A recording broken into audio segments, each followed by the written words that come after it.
then your craving is to have something sweet. Oh, my dopamine. In this video, I'm going to show you how you can use the path of least resistance to get exactly what you want out of life. Whether it's when you're trying to start going to the gym or stay consistent with the gym, whether you want to stay consistent with a good diet, whether you want to start reading, start working on your business, start doing anything, you need to understand the path of least resistance to do it. Now, before you can understand this path of least resistance thing, you need to understand how habits work. Now, citing this from Atomic Habits from James Clear, habits have 4 parts: cue, craving, response, reward. I'm going to give you an example to explain this. Imagine you walk into a room, right? The room's dark. That's the cue. The craving is to have some light. The response, switch the light switch. And your reward is to obviously have a light room so you can do what you want. Now, to illustrate this habit and how you have been using these habit things to, say, have a good diet, I'm going to show you what your habit is when you go to a kitchen, or what your likely habit is. So you go to a kitchen, and then you see a sweet bowl over there. That's the cue. Then your craving is to have something sweet. Oh, dopamine. Your response is to go have that sweet because it's just one sweet. And your reward is just, that was delicious, wasn't it? But then your delayed reward or delayed consequence is that shit, nauseous, ill feeling you have later on. But now imagine your new habit when going to the kitchen was going to have that same meal you've been having, that same healthy meal that you've been having for the past year. So my habit when I go to my kitchen in the morning is, my cue is it's 11 in the morning, so I go downstairs, so that's my cue. My craving is to eat, so feel full. My response is to go have the select few meals that I have every morning, so I don't have to think about it. My reward is a nice meal that I've made. So the reason why it's so much easier of a habit for me to have this healthy meal than it is for you to have that unhealthy thing is that it's the easiest thing for me to do. When you go to the kitchen, you just go, oh, here's a healthy meal, put it together, done, eat. No, it's, oh, what is there in the fridge? Look in the fridge, oh, there's nothing really I can make. Oh, and look around, I mean, the sweet's right there, I might as well have one while I'm looking for some healthy food for me to make. So now I'm gonna eat some healthy, nice, perfect meal.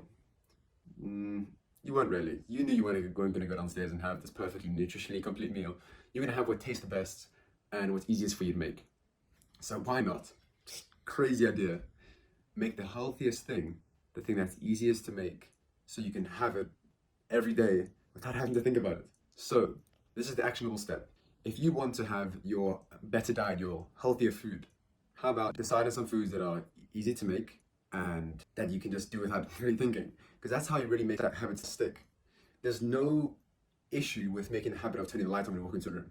There's nothing bad about that. It's only positive. So, yep, sticks perfectly fine, done. The reason why you can't build a nice, strong habit to make healthy food is because when you go downstairs and you don't know exactly what to make, it's, I don't have to think about this. And now your brain, your lizard brain is going out thinking, but there's some sweets there, might as well have one. Like, I'll just use like logic. I'll just have one sweet while I wait, while I decide what I want to eat. I'll just, like, I have no time now, I'm busy with something, so let me just make something quick, let me just do something that, and then eat something shit. So I'll explain to you what I have for my meals that makes it as easy as possible to have the healthy food. And then your actionable step is to make something healthy, or decide on just 3 things. Don't need to make a huge list of healthy foods, because that won't be realistic, it's not going to work. Just make 3 meals that you can have, 3 meals of the day, that actually work for you, that are actually healthy, and are easier to do. Emphasis on easier to do than anything else you can cook. So my things are eggs, 11 in the morning. I already know, 6 eggs, a little bit of olive oil in the pan, 6 eggs, a little bit of spice and whatnot, salt. Done. Don't think about it really. Just go downstairs, make it, done. Now I'm full. Takes 5-10 minutes. Perfect. My second meal is a meal that's more, I don't know, specific to South Africa. So it's called Future Life. It's just some cereal thing. It's not amazing. Again, it doesn't have to be perfect. It doesn't have to be perfectly healthy. But it's pretty good. It's decent. It's not like some typical cereal with much sugar. Oh, wow. No, it's actually got some decent nutritional value. So that's why I still kept it.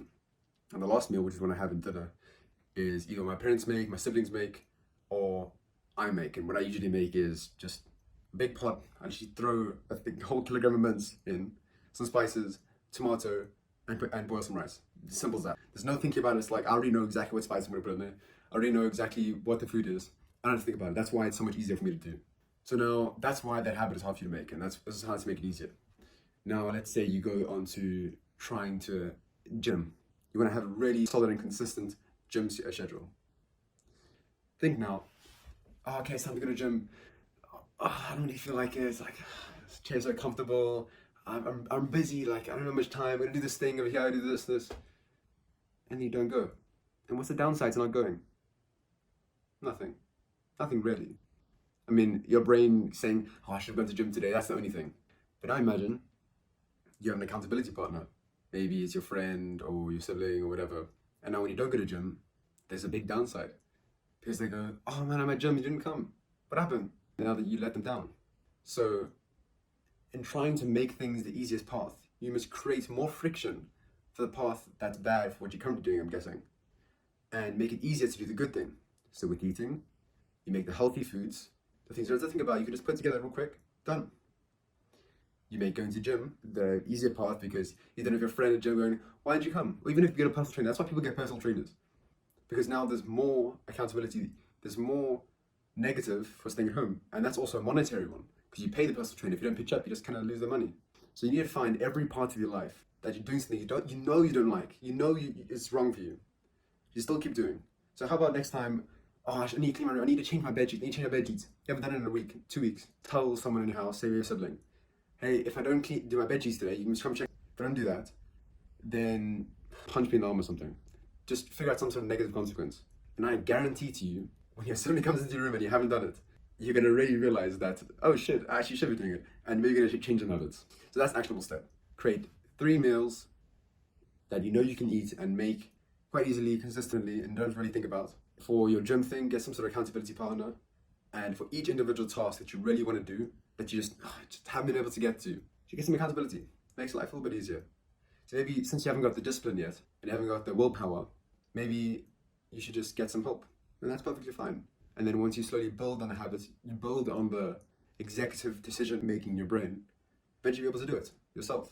And then once you can do those things, then that's your foundation. And then you can build on top of it, and build on top of it.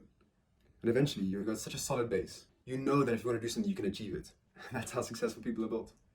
You can ask any successful person, anyone, even in your class, someone who's good at sports, someone who's good academically, could you do well on this test if you want to? And they'll say, yeah. Even if they don't do well, you say, do well on the test if you want to. And they'll be like, yeah.